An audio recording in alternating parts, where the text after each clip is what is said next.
The Church in Ireland has been through a good 20 years of real suffering, of a winter, really, which probably one can date in different ways, but 1992 might be a good year to date the beginning of real trouble in terms of the Church's life in Ireland.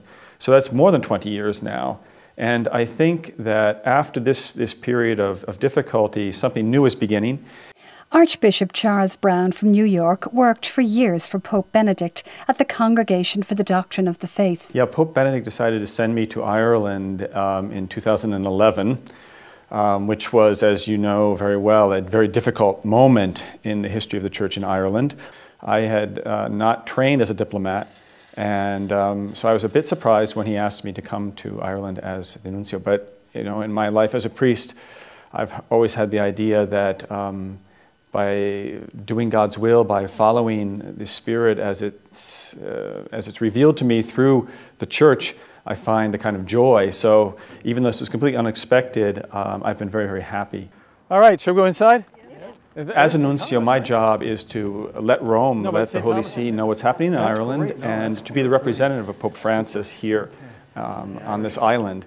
And for that reason, for me, it was an obvious thing I needed to get out and meet the priests and the people. On this table, any questions? Yes. To hear their dreams, their hopes for the future. Also to listen to their stories of sadness and difficulty. Oh, I miss my family, you know, I miss my family. I've been living away from America for a long, long time, for 2 decades, basically.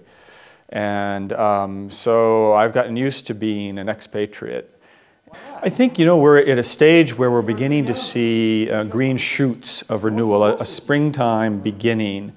You see a renewed enthusiasm among young Catholics in Ireland now. I sense that when I meet young people who are practicing their faith, and when I see the seminarians at Maynooth and at the Irish College in Rome, a new generation that has gone through this difficult period, but has been purified by that. You know, as the psalmist says, as gold is refined by fire, you know. The biggest challenge is to trust, you know. That's the biggest challenge, is to trust.